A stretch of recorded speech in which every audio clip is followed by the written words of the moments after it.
واحلل عقدة من لساني يفقهوا قولي. وقال تعالى: وقال الذين كفروا لا تأتينا الساعة قل بلى وربي لتأتينكم عالم الغيب لا يعزب عنه مثقال ذرة في السماوات ولا في الأرض ولا أصغر من ذلك ولا أكبر إلا في كتاب مبين. تمام قسم کی تعریفات عبادات ایک اللہ وحدہ لا شریک کے لیے. ان گنت لاتعداد درود و سلام ہو امام الانبیاء رحمت للعالمین صلی اللہ علیہ وسلم کی ذات گرامی پر. عزیزان گرامی، اللہ رب العزت کا فرمان ہے: وقال الذین کفروا، یہ کافر لوگ کہتے ہیں لا تأتینا الساعہ، کوئی قیامت نہیں آئے گی. اللہ رب العزت نے اپنی قسم کھا کر فرمایا: قل بلا ربی، اے نبی انہیں بتاؤ کہ میرے رب کی قسم ہے، لتأتینکم، قیامت ضرور آئے گی.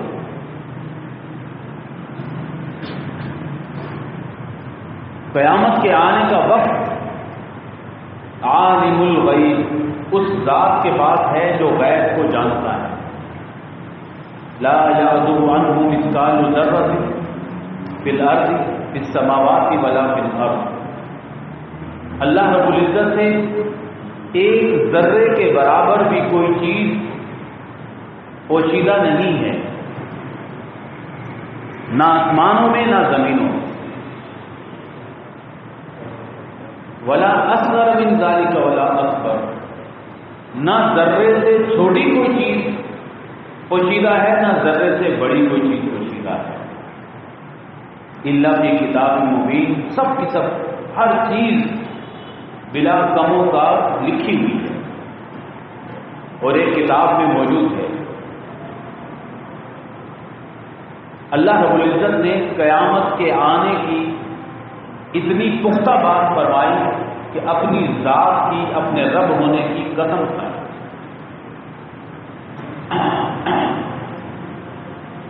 موجودہ ماڈرن سائنس کے آنے سے پہلے انسان یہ سمجھتا تھا کہ سب سے چھوٹا ذرہ ہوتا ہے، ذرے سے چھوٹا کوئی نہیں ہوتا، ذرے سے چھوٹی چیز کوئی نہیں ہوتی. لیکن قرآن کریم میں حیران کن بات تھی کہ ذرے سے بھی چھوٹی ہوتی ہے اور ذرے سے بڑی بھی ہوتی ہے.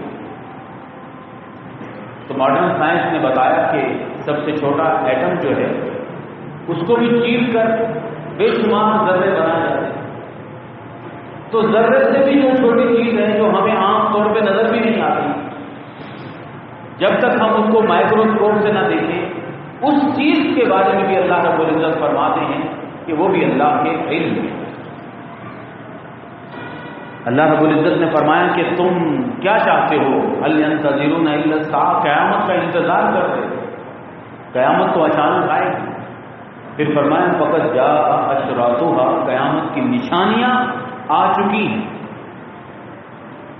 قیامت کی نشانیاں موجود ہیں اس موجودہ دور میں، قیامت کی نشانیاں آئندہ دور میں آنے والی ہیں.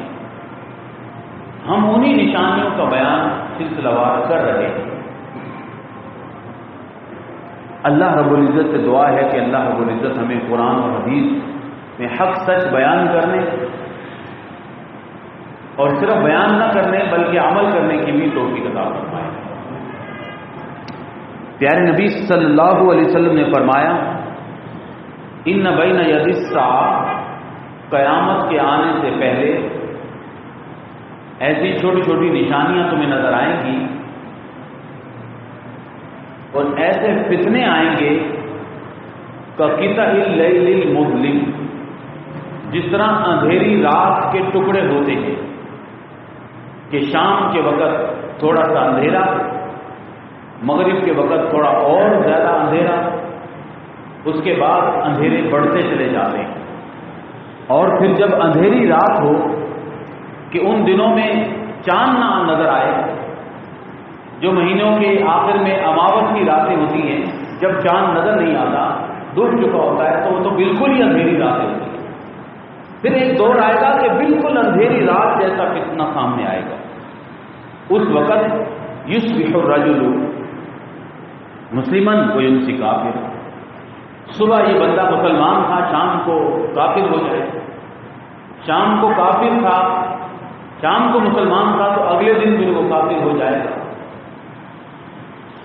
آپ نے فرمایا کہ اس وقت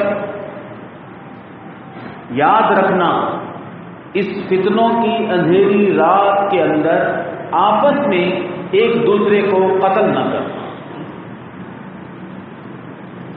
بلکہ اپنی تلواروں کو توڑ دینا۔ حدیث میں فرمایا کہ تلوار کو پتھر پر مارنا جس سے وہ کند ہو جائے، کسی کام کی نہ رہے، مطلب فتنوں میں شامل ہو کر، قتل و غارت گری میں شامل ہو کر، اور قتل و غارت گری کو مزید بڑھاوا نہیں دینا۔ فرمایا کونوا احلاس بیوتکم، اپنے گھروں کے ٹاٹ بن جانا، وہ بچھونا، وہ دری جو نیچے بچھاتے ہیں، چادر، ٹاٹ کی چادریں ہوتی ہیں نا، بوریاں نیچے بچھا کر اس کے اوپر بیٹھتے تھے۔ محاورہ کر فرمایا کہ تم اس طرح گھروں کے اندر چپک جانا، باہر نہیں جانا۔ اس حدیث کریمہ میں قیامت کے قریب آنے والے دور کا نقشہ کھینچا گیا کہ بے شمار فتنے ہوں گے، مسلمانوں کے اندر بے شمار فرقے ہوں گے، ان کے ٹکڑے ہو چکے ہوں گے، گروہ در گروہ بڑھ چکے ہوں گے۔ تم نے اے مومنوں، جو اگر اللہ سے محبت کرتے ہو، اللہ کے رسول سے محبت کرتے ہو، تو بھائی فتنوں سے دور رہنا۔ فتنوں سے دور رہنے میں یہ نہیں ہے کہ بند کمرے کے اندر موبائل کے ذریعے، انٹرنیٹ کے ذریعے فتنے پھیلاتے رہے کہ بھائی میں تو فتنوں سے دور ہوں نا، چوک میں، چوراہے میں کھڑا ہو کر کسی کو کافر نہیں کہتا، کسی کے بارے میں باتیں نہیں کرتا، لیکن نہیں، اپنی تلواروں کو توڑ لینا۔ جو تمہارے دور کے اندر جنگ کے ذرائع ہیں نا، میڈیا وار، ان کو آپ بند کر دینا۔ اگر کوئی اچھا کام کر سکتے ہو تو کرنا، وگرنہ فتنوں سے اپنے آپ کو بچانا ہے۔ آپ نے فرمایا کہ شام کو مومن ہے، صبح کافر ہو جائے گا، مطلب ایک ہی دن میں وہ ایمان والے کام بھی کر رہا ہوگا اور کافروں والے کام بھی کر رہا ہوگا۔ کتنی خوفناک بات ہے، کتنی خطرناک صورتحال ہے۔ ایمان والے کام بھی ہیں اور بے ایمانوں والے کام بھی۔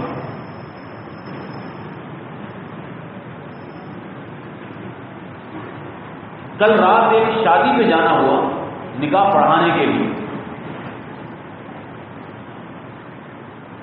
نکاح پڑھانے کے بعد بالکل پتہ نہیں چل رہا تھا کہ یہ مسلمانوں کی ہے یا ہندوؤں کی شادی ہے۔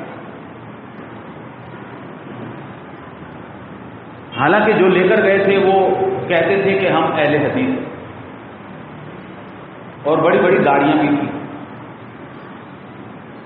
لیکن جو جو پیکج اس میں شامل تھے اس حال کے، وہ میں بتا نہیں سکتا۔ صبح مومنوں والے کام اور شام کو کافروں والے کام۔ نیک کام بھی کر رہے گے، کفر و شرک بھی کر رہے ہوں گے۔ یہ اس حدیث کی وضاحت ہے۔ سنت والے کام بھی کر رہے ہوں گے، بدعت والے کام بھی کر رہے ہوں گے۔ اگلی حدیث میں نبی کریم صلی اللہ علیہ وسلم نے قیامت کے قریب فتنوں کے بارے میں فرمایا، جب بھی آپ لفظ فتنہ سنیں تو اس کو یوں سمجھیں کہ اردو میں جو فتنہ ہے نا، فساد، وہ مراد نہیں ہے، بلکہ اس سے مراد آزمائش ہے۔ وَنَبْلُوكُمْ بِالْخَيْرِ وَالشَّرِّ فِتْنَةً، اللہ رب العزت فرماتے ہیں کہ ہم تمہیں آزماتے ہیں، ٹرائل پیریڈ سے گزر رہے ہیں، آزمائش سے گزر رہے ہیں۔ کوئی خطرناک اور برے فتنے سامنے آ جائیں تو تمہارے لیے وہ آزمائش ہے، تم ان سے بچ کے رہیں۔ آپ نے فرمایا کہ فتنوں کے دور میں بیٹھنے والا کھڑے ہونے والے سے بہتر ہے، کھڑے ہونے والا چلنے والے سے بہتر ہے، چلنے والا ان فتنوں میں دوڑ دھوپ کرنے والوں سے بہتر ہے۔ مختلف پارٹیاں، مختلف فرقے، مختلف سیاسی جماعتیں، مختلف نعرے، ہر چیز کے اندر دھوکہ اور فراڈ، لہذا اس میں جو بھاگ کر شرکت کرنے والا ہے وہ بہتر نہیں ہے، اس سے بہتر ہے کہ جو پیدل چل رہا کم شرکت کرتا ہے، اس سے بھی بہتر وہ ہے جو گھر میں بیٹھ جاتا ہے۔ آپ نے فرمایا قتل و غارت گری کا دور آ جائے گا۔ یہ قتل و غارت گری کے بارے میں بے شمار حدیثوں میں ایک ہی قسم کے الفاظ ہیں، بار بار بیان کیے جاتے ہیں، اس لیے میں وقت کی کمی کی وجہ سے مختصر ایک ہی جملہ کہ آپ نے فرمایا کہ وہ قتل و غارت گری کا دور ہوگا، بہت زیادہ قتل ہوں گے۔ اصل الفاظ ہیں، آپ نے فرمایا کہ حرج واقعہ ہو جائے گا۔ آپ سے پوچھا کہ حرج کیا ہے، آپ نے فرمایا کہ قتل بہت ہوں گے۔ پوچھا اللہ کے رسول قتل تو ہم بھی تو جہاد میں مشرکوں کو قتل کرتے ہیں نا، قتل تو ہوتے ہیں۔ آپ نے فرمایا نہیں، وہ جہاد نہیں ہوگا، مشرکوں کو قتل نہیں کیا جا رہا، وہ آپس میں قتل ہوگا۔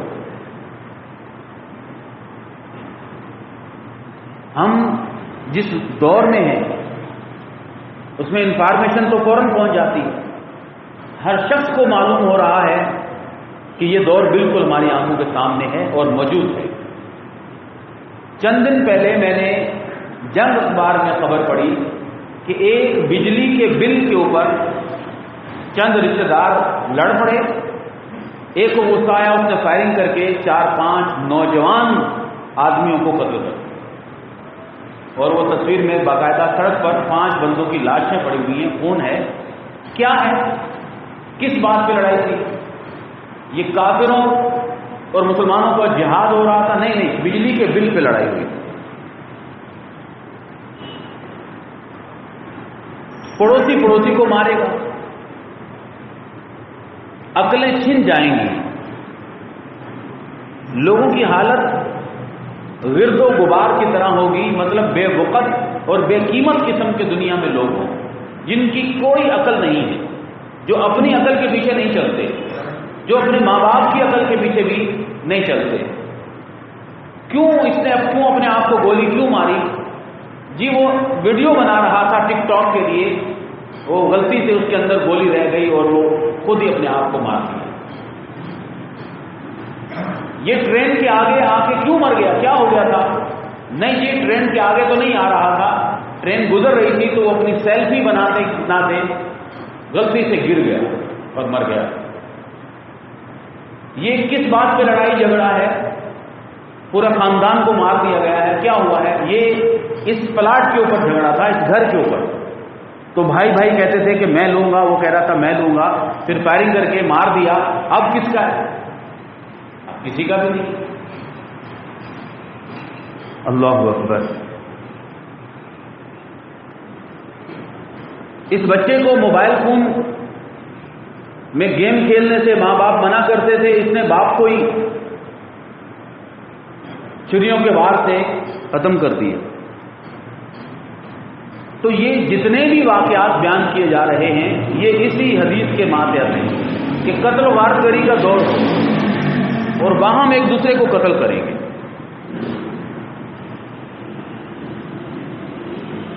ماہرین نفسیات اکثر یہ کہہ رہے ہیں کہ پہلے قتل کا سن کر لوگوں میں خوف دوڑ جاتا تھا اور شہر کے شہر بند ہو جاتے تھے، گاؤں بند ہو جاتے تھے کہ فلاں علاقے میں ایک قتل ہو گیا ہے. اب جو نوجوان نسل ہے، اب یہ جو بچے ہیں اس دور کے، اس میں خوف کا عنصر ختم ہو گیا ہے، تشدد کی طرف مائل ہو گئے ہیں. کیوں؟ اس لیے کہ یہ جو موبائل پہ گیمیں کھیلتے ہیں، PUBG قسم کی گیمیں کھیلتے ہیں، اس میں قتل ہی کرنا ہوگا. وہ اتنا خون بہاتے ہیں، اتنا قتل کرتے ہیں، اور اتنی خون ریزی پر مبنی ویڈیوز اور فلمیں اتنی زیادہ دیکھ چکے ہوتے ہیں کہ پھر ان کو یہ بات ان کے ذہنوں سے نکل جاتی ہے کہ قتل کرنا بھی کوئی بری بات ہے، قتل ہونا اور خون خرابہ ہونا بھی کوئی بری بات ہے. کیوں؟ ان گیموں کے اندر بات ہی یہ چلتی ہے، 24 گھنٹے ایک ہی کام ہو رہا ہوگا. یہ فتنے بیان کر رہا ہوں قیامت کے قریب کے. تو عزیزان گرامی، اگر مجھے اور آپ کو چاہیے کہ ہم اپنی بچوں کو ان فتنوں سے، آنے والی نسلوں کو ان فتنوں سے دور رکھیں، تو پھر بھائی ان کو اس قسم کی چیزیں لے کر دیتے وقت سوچیں کہ وہ بچے کیا دیکھ رہے ہیں، کیا کر رہے ہیں. وگرنہ قیامت کا دور ہے اور فتنوں کا بھی دور ہے. اس فتنوں کے اندر ایمان بچانا بھی مشکل ہوتا چلا جا رہا ہے، اپنی جان بچانا بھی مشکل ہوتا چلا جا رہا ہے. مسجد اور مدرسے کے اندر بم دھماکہ کیا، آخر بم دھماکہ کرنے والوں کو کیا ملا؟ مسجد کے اندر اللہ کے مہمانوں کو مارا. سوچ سکتے ہیں کیسا دور ہے؟ ہمارے مہمانوں کو کوئی گالی دے دے اور کوئی برا کہہ دے تو ہم ساری زندگی اس کو معاف نہیں کرتے کہ میرے مہمان کے سامنے تم نے یہ بات کیوں کہی. اور اللہ کے مہمانوں کو قتل کر دینا کتنی بڑی بات ہے، آپ سوچ سکتے ہیں. اس دور کے اندر ہمارے چاروں طرف کے میڈیا کا، ہماری حکومتوں کا کیا کردار ہے کہ چونکہ یہ مسجد کے اندر پڑھتے ہوئے مارے گئے ہیں، چلو مذمت کر لیتے ہیں. باقی کہیں اور مارے جاتے تو جی ان کی امداد کی جائے گی، لاکھوں روپے ان کو دیے جائیں گے، کروڑوں روپے ان کے گھر والوں کو دیے جائیں گے. حکومت تعزیت کر رہی ہے، افسوس کر رہی ہے، پوری دنیا میڈیا افسوس کر رہا ہے. لیکن یہ وہ لوگ تھے جن کی داڑیاں تھیں یا جن کے سروں پر ٹوپیاں تھیں اور مقام مسجد تھا. تو یہ قیامت کا دور ہے جس میں اندھیری رات کے فتنے ہیں. اندھیری رات سمجھتے نا کہ حق اور باطل نظر نہیں آ رہا، سمجھ نہیں آ رہی کہ ہو کیا رہا. لیکن وہ رحمت للعالمین تھے صلی اللہ علیہ وسلم. ان گنت لاتعداد رحمت نازل ہوں ان کی ذات پر، ان کے نام نامی پر. انہوں نے ایک رحیم اور شفیق مہربان کی طرح ان فتنوں کا ذکر فرما دیا کہ جو آپ کو مجھے ان قیامت کے قریب دور کے اندر نظر آئیں گے، اور اس کا حل بھی بتا دیا.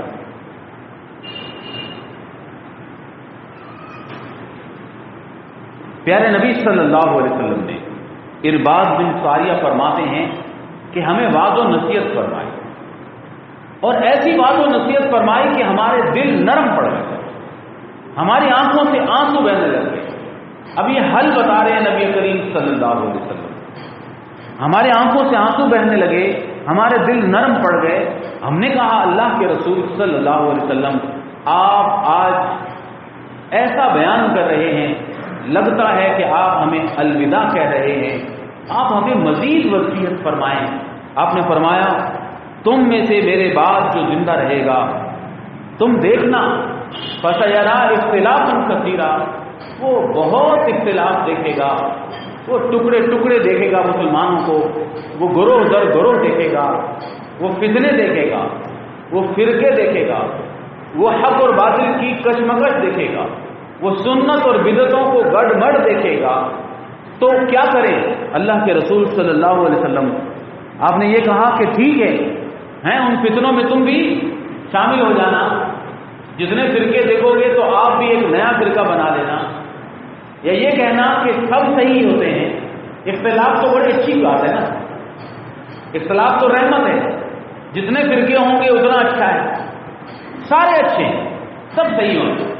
نہیں، نبی کریم صلی اللہ علیہ وسلم فرما رہے ہیں کہ جب تم اختلاف دیکھو، جب تم فرقوں کو دیکھو، جب تم گمراہی اور فتنوں کو دیکھو تو علیکم بسنتی، تم کیوں غم کھاتے ہو؟ تمہارے پاس میری سنت تو ہوگی نا، تم میری سنت کو مضبوطی سے پکڑ لینا۔ وعلیکم بسنتی وسنت الخلفاء الراشدین المہدیین، اور میرے بعد جو خلفاء راشدین ہیں ابوبکر صدیق، عمر فاروق، عثمان غنی، علی مرتضیٰ رضوان اللہ علیہ مجمعین، ان کے طریقوں کو، ان کی سنتوں کو مضبوطی سے پکڑ لینا، اور صرف پکڑ نہیں لینا، آپ نے ایسے فرمایا کہ اپنے دانتوں، اپنی جاڑ کے اندر جس طرح مضبوطی سے کسی چیز کو پکڑتے ہیں کہ وہ رسی کھینچیں تو کھنچ نہ جائے، اس طرح سے تم میری سنتوں کو پکڑ لینا۔ سمجھا رہے ہیں کہ جو کچھ بھی ہو رہا ہو دنیا کے اندر، صرف دیکھ لینا کہ کیا یہ میری سنت ہے، اگر نہیں ہے تو پھر وہ دین نہیں ہے، تھوڑا آگے کھل جانا۔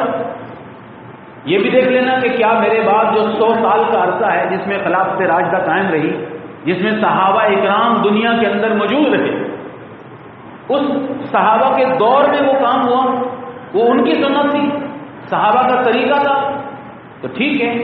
اگر ان کا سنت بھی نہیں، ان کا دور بھی نہیں، تو پھر سمجھ لینا کہ پھر وہ دین نہیں ہے۔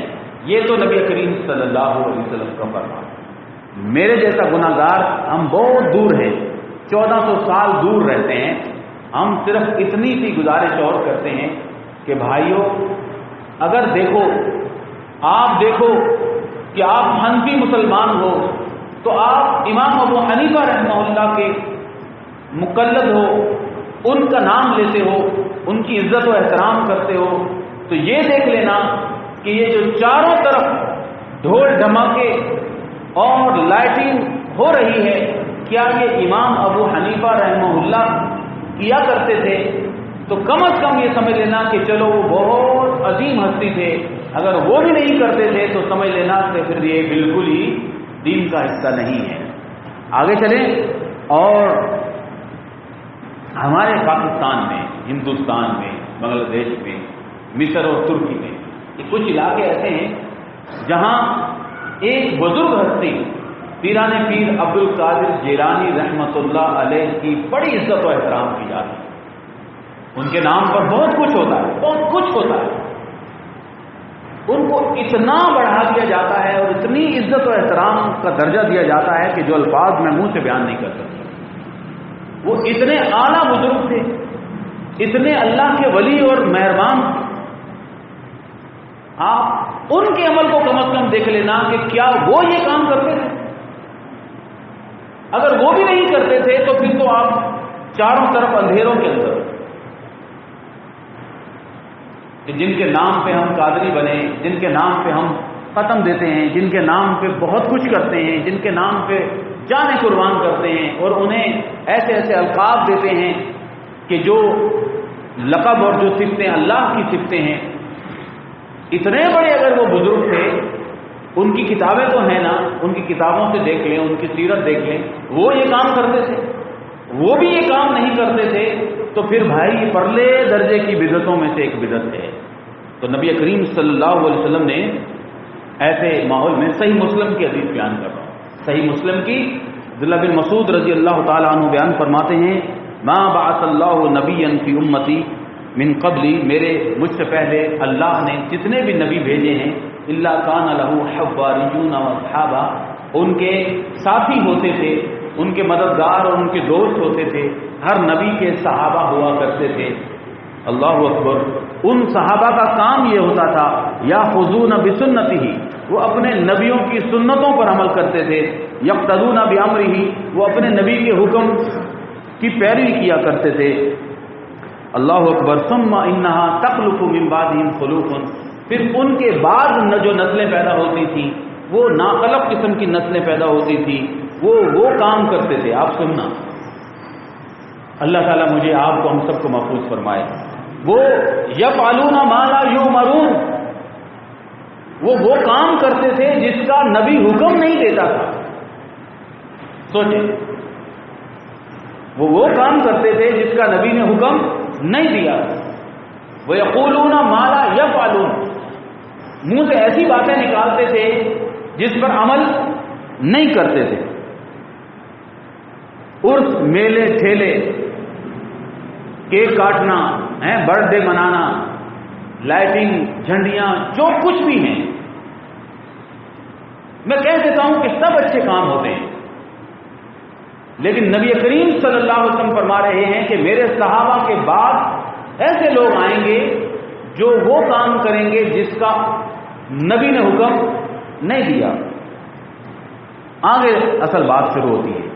اب نے فرمایا فمن جاہدہم بلسان بیدہ فہو مؤمن. جو اس بد تہذیبی، ان فرقوں، فتنوں کا مقابلہ کرتا ہے اپنے ہاتھ سے، جہاد کرتا ہے اپنے ہاتھ سے، وہ اصل مومن.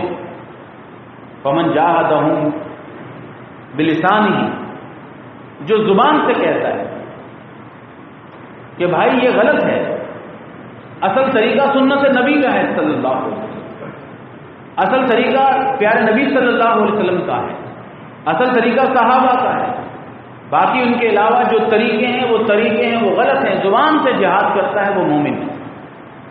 تیسرا درجہ من جاہدہم بقلبہ فہو مومن. اور جو دل سے نفرت کرتا ہے، اتنا تو ہے نا، دل سے نفرت کرتا ہے وہ مومن ہے. لیکن آگے فرمایا وما وراء ذالک حبۃ خردل من ایمان. پھر اس کے آگے جو درجے ہیں وہ ایمان والے نہیں، کہ ان کے اندر شامل ہو جاتا ہے جو دنیا کر رہی ہے ہم بھی کر رہے ہیں، جیسے دنیا جا رہی ہے ہم بھی جا رہے ہیں. پھر وہ قبر میں جب جواب دیں گے کہ تم کیا کہتے تھے، کہ کون ہے تمہارا رب، کون ہے تمہارا نبی، تو وہ کہے گا کہ جو دنیا کے لوگ کہتے تھے میں بھی وہی کرتا تھا، اس میں میرا کیا قصور ہے. لیکن اس کے بعد ایمان کا درجہ باقی نہیں. جو اصل درجے ہیں وہ یہی ہیں جو اللہ کے درجے ہیں اور نبی کے درجے ہیں. اللہ سے محبت ہے، نبی سے محبت ہے، خلفائے راشدین کی سنتوں سے محبت ہے. اس کے آگے کی جو چیزیں نظر آتی ہیں پھر وہ ایمان کے درجے نہیں نظر آتے. پھر وہ ہم زبانوں سے کہتے ہیں لیکن عمل نہیں کرتے. ہم کہہ دیں گے کوئی حرج نہیں ہے، غلامی رسول میں موت بھی قبول ہے، کہہ دیتے ہیں. پتہ ہے کہ موت تو آنی نہیں، مرنا ہے نہیں، جہاد تو ہو نہیں رہا، بولنے میں کیا حرج ہے. غلامی رسول میں موت قبول ہے، ٹھیک ہے، بس کہہ دیں گے ہم بھی 1 سال کے بعد. یہ تو کبھی نہیں کہا نا کہ رسول کی غلامی میں، ان کی محبت میں ہمیں نماز قبول. ہم سارے فتنوں سے دنیا سے بے پرواہ، بس صرف ایک کام تو کریں نا، نماز پڑھتے بس. غلامی رسول میں فجر کی نماز قبول ہے، چلیں. ایسے مومن نہیں کمزور ہیں تو غلامی رسول میں ہمیں جمعے کی نماز قبول ہے. لیکن آپ بھی جانتے ہیں، میں بھی جانتا ہوں، اور میرے یہ بھائی جو گلیرانہ کے بھائی ہیں، ان کے پڑوس میں 50 سال سے زیادہ عرصہ ہو گیا ہے مسجد کو، لیکن کبھی بھی یہ جمعے کے اندر اذان کے وقت نہیں آئے.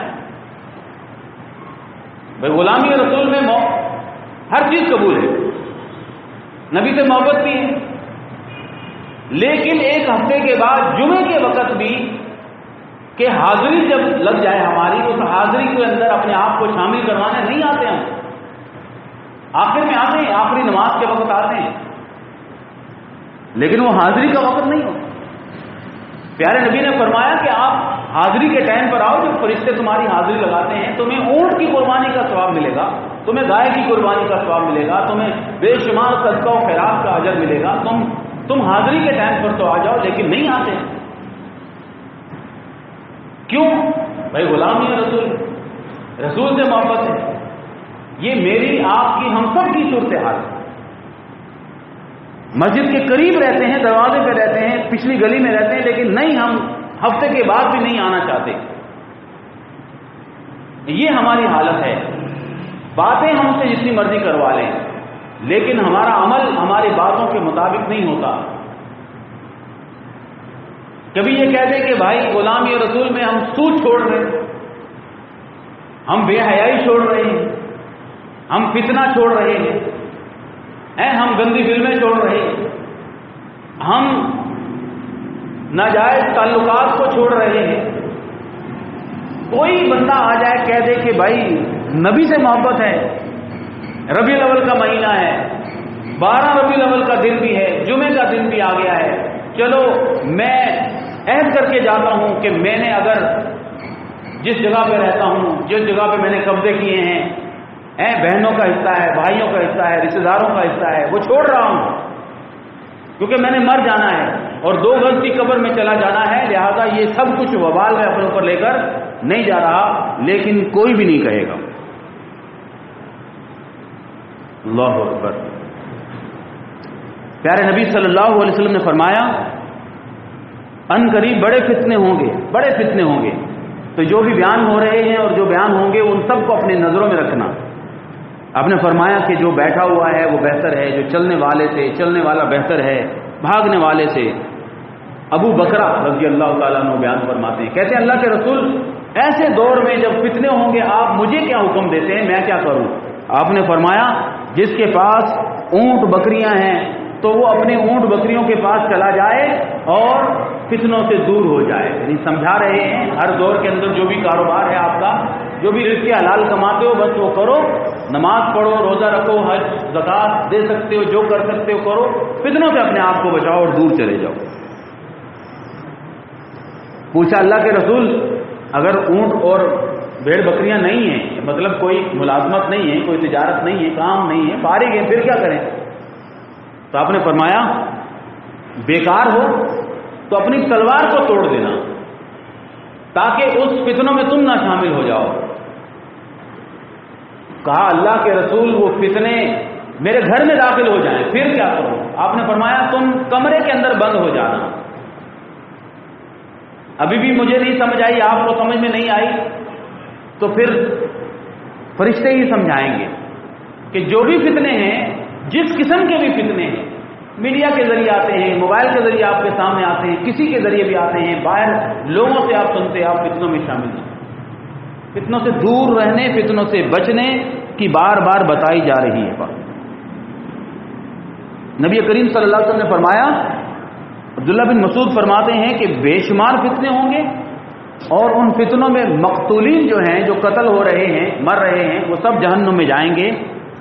اللہ اکبر۔ میں نے کہا اللہ کے رسول صلی اللہ علیہ وسلم یہ کب ہوگا؟ آپ نے فرمایا کہ جب لوگ ایک دوسرے کو قتل کرنا شروع ہو جائیں گے۔ فرمایا میں کیا کروں اللہ کے رسول؟ آپ نے فرمایا تم اپنی زبان اور اپنے ہاتھ کو قابو میں رکھنا،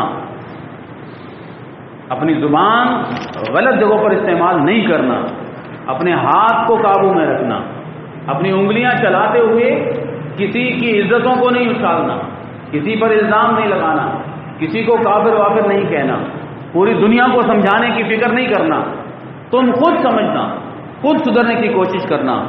فرمایا مسلم کی حدیث، فتنے دلوں پر آئیں گے، دلوں پر فتنے آئیں گے اور دلوں پہ کالے نقطے لگ جائیں گے، ایک کے بعد ایک فتنہ آتا چلا جائے گا اور دلوں پہ کالے نقطے لگتے چلے جائیں گے۔ دنیا میں لوگ 2 طرح کے ہوں گے، ایک جن کے دل بالکل سفید شفاف ہیں اور ایک وہ جن کے دل بالکل کالے ہیں۔ ساتھ ہی حدیث سن لیں، فرمایا جو 3 جمعے حاضر نہیں ہوتا اس کے دل کے اوپر سیاہ نقطہ لگ جاتا ہے، اس کو اللہ کے نزدیک غافل شمار کیا جاتا ہے۔ تو بھائی آخری ٹائم پہ، آخری منٹ میں جب ہم حاضر ہوتے ہیں جمعے کے لیے تو وہ حاضری نہیں ہوتی، اللہ رب العزت سے توبہ اور استغفار کرنے کا موقع ہے۔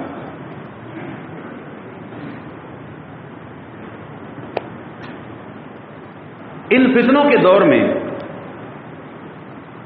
آپ نے فرمایا کہ حق اور باطل آپس میں گڈ مڈ ہو جائے گا اور فتنے اندھیری رات کی طرح سامنے آتے چلے جائیں گے۔ تو اندھیری رات جو ہوتی ہے اس میں آپ مثال کے طور پر سمجھ جاتے ہیں کہ کوئی چیز بھی سجائی نہیں دیتی، تو اس کو اگر ہم دین کے معاملے میں لیں تو پھر ہمیں پتہ نہیں چلتا کہ صحیح راستہ کیا ہے، غلط راستہ کیا ہے۔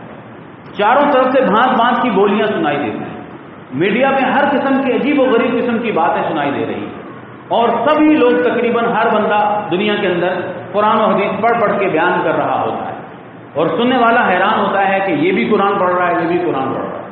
تو صحیح کیا ہے؟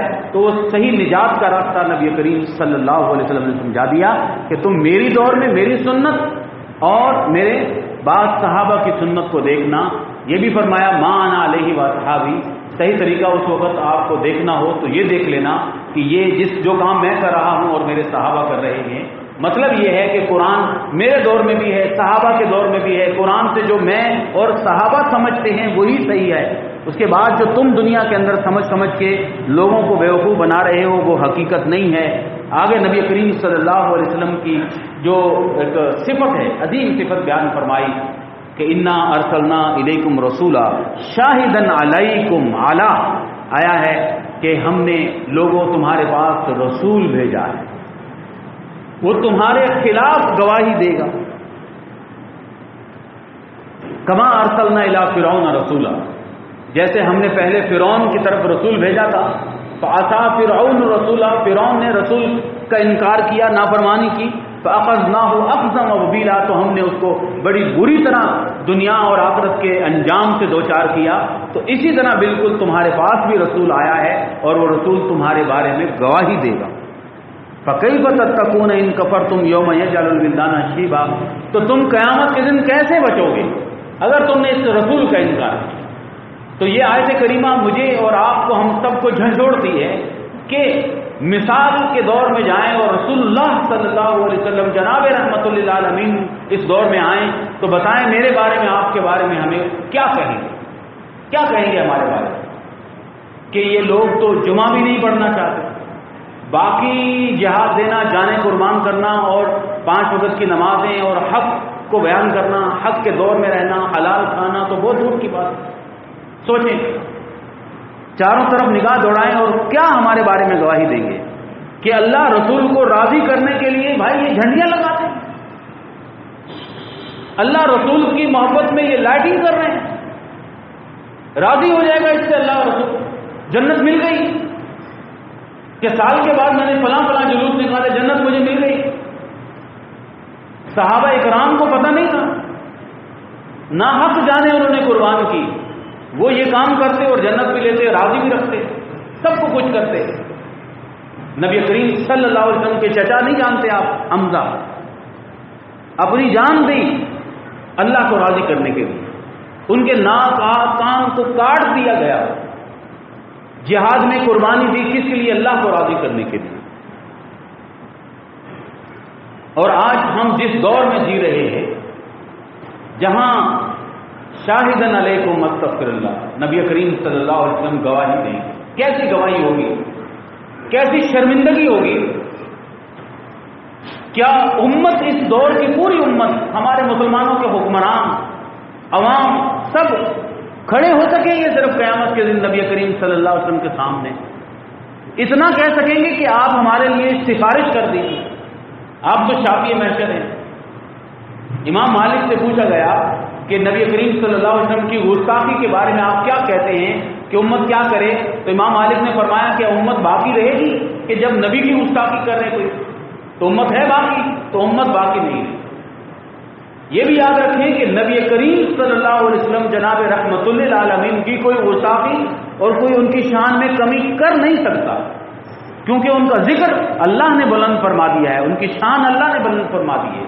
بس یہ کوشش ہے، اور کوشش وہ بدبخت لوگ کر رہے ہیں جو آزادی رائے ہیں کہ ہم حق پرست ہیں، ہم جمہوریت کو پسند کرتے ہیں، ہم انسانیت کی آزادی چاہتے ہیں، وہ لوگ کر رہے ہیں۔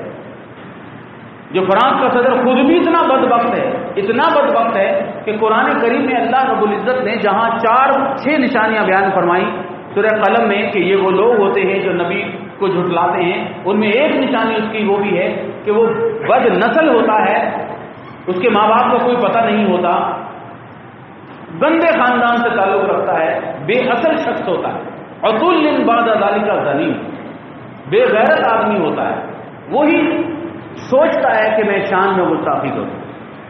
اور وہ فرانس کا صدر، اس کو تو سبھی لوگ جانتے ہیں کہ خود بھی بے حیا اور بد نسل، اور اب اس کی قوم بھی بے حیا اور بد نسل۔ بھلا یہ کہنا آپ سب جان رہے ہیں کیا صورتحال ہے؟ مجھے 2-4 منٹ دے دیں، اگر چھٹی ہے سب کچھ کی، کیا صورتحال ہے؟ کسی کو پتا ہوگا، کسی کو نہیں پتا ہوگا کہ بھائی فرانس میں اسکول کے اندر ایک بدبخت ٹیچر مسلمان بچوں کو یہ کہتا کہ آپ باہر چلے جائیں، کیونکہ آپ نہیں دیکھنا چاہتے، آپ اپنی آنکھیں بند کر لیں اور وہ بچوں کو بلا کر کے یہ نبی صلی اللہ علیہ وسلم کی شان میں گستاخانہ کارٹون تصویریں، مطلب اس میں کیا ہوتا ہے، کیا حرج ہوتا ہے؟ کسی کے بارے میں بھی کچھ بھی بیان کر دو، یہ آزادی رائے ہے، یہ ہماری آزادی ہے، ہماری آزادی۔ تو ایک مسلمان بچہ عبداللہ جو چیچنیا کا تھا، اس نے چھری چاقو لے کے اس کا سر ہی اڑا دیا۔ اس کے بعد فرانس کے صدر کو غصہ آیا، تو غصہ کس بات پہ؟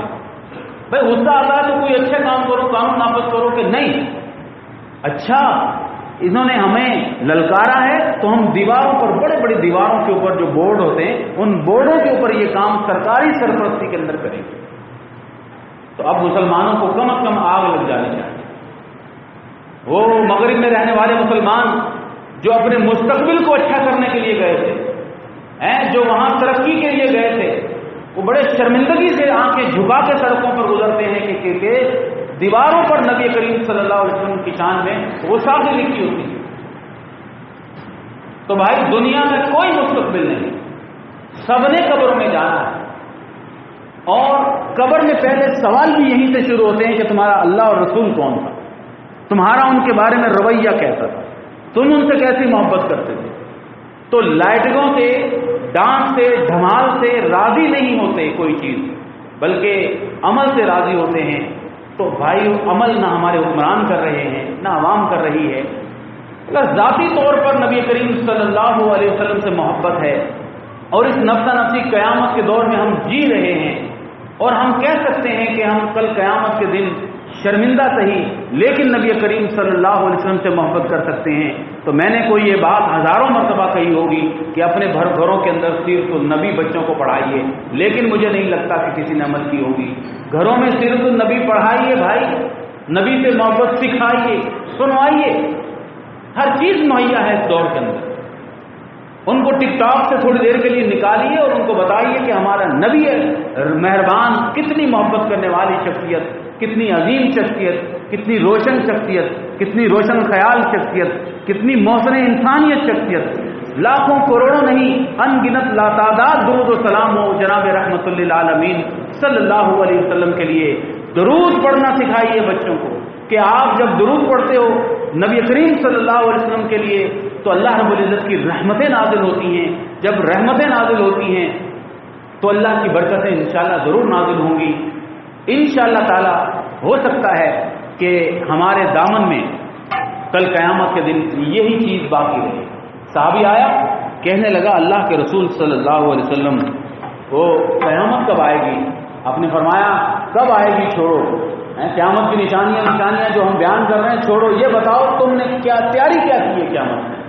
کہنے لگا میں اللہ اور اس کے رسول سے محبت کرتا۔ تو آپ نے فرمایا جاؤ تم جس سے محبت کرتے ہو کل قیامت کے دن اسی کے ساتھ کھڑے۔ تو میں بھی اللہ اور اس کے رسول سے محبت کرتا ہوں، آپ بھی اللہ رسول سے محبت کرتے ہیں۔ اس محبت کا تھوڑا سا عملی مظاہرہ کرنے کی کوشش کریں۔ اللہ رسول دعا ہے اللہ تعالیٰ سے کہ اللہ رب العزت ہمیں معاف فرمائے، اللہ رب العزت ہمیں ہمارے اوپر عافیت کا معاملہ رکھے، اللہ رب العزت کل قیامت کے دن نبی کریم صلی اللہ علیہ وسلم کی شفاعت سے بہرہ مند فرمائے۔ وآخر دعوانا